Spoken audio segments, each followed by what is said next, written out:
कांग्रेस में आने के लिए लगी है बीजेपी नेताओं की लाइन। राहुल गांधी ने किया बड़ा दावा, भाजपाइयों में मची खलबली।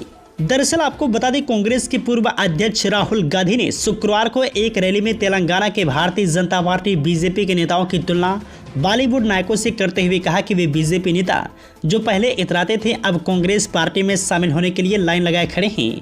गांधी ने शुक्रवार को समाप्त हुए अपने 3 दिवसीय तूफानी दौरे पर किसानों को बेहतर समर्थन मूल्य MSP देने, भारत राष्ट्र समिति BRS बीजेपी और ऑल इंडिया मजलिस से इत्तेहादुल मुस्लिमीन AIMIM की कथित साठगांठ और राज्य के स्वामित्व वाली सिंगरेनी कोलियरेज कंपनी लिमिटेड SCCL जैसे अलग अलग मुद्दे उठाए।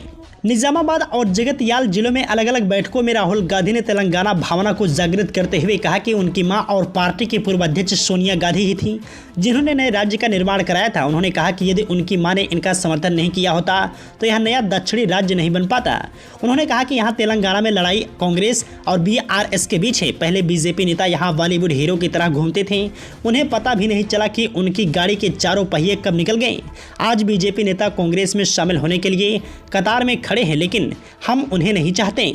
राहुल गांधी ने तेलंगाना की भावनाओं को जागृत करने की कोशिश करते हुए कहा कि सोनिया जी ने तेलंगाना राज्य बनाने में आपकी मदद की और मैं यह भी कह सकता हूं कि अगर सोनिया गांधी ने मदद नहीं की होती तो अलग तेलंगाना नहीं बनता। सोनिया गांधी जी दोराला सामंतों का तेलंगाना नहीं बल्कि प्रजाला जनता का तेलंगाना चाहती थी। राज्य में पार्टी की चल रही विजय भेरी यात्रा के दौरान रैलियों को संबोधित करते हुए उन्होंने कहा कि अगर कांग्रेस 30 नवंबर के विधानसभा चुनाव में सत्ता में आती है तो यह भी सुनिश्चित करेगी कि किसानों को उनकी ओर से उगाई जाने वाली प्रत्येक फसल के लिए न्यूनतम समर्थन मूल्य MSP से 500 रुपये अधिक मिलेंगे।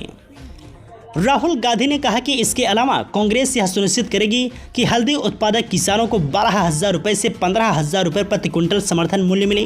उन्होंने कहा कि कांग्रेस क्षेत्र में चीनी मिलों को भी पुनर्जीवित करेगी। गांधी ने एक बार फिर कहा कि अगर कांग्रेस सत्ता में आई तो वह तेलंगाना सहित पूरे देश में जातिगत जनगणना कराएगी। उन्होंने प्रधानमंत्री नरेंद्र मोदी पर तत्कालीन कांग्रेस के नेतृत्व वाले संयुक्त प्रगतिशील गठबंधन शासन द्वारा कराई गई जातिगत जनगणना के आंकड़ों को सार्वजनिक न करने का आरोप भी लगाया। राहुल गांधी ने कहा कि कांग्रेस दिल्ली केंद्र में सत्ता में आने के बाद पिछले आंकड़े जारी करेगी और नई जाति आधारित जनगणना भी कराएगी।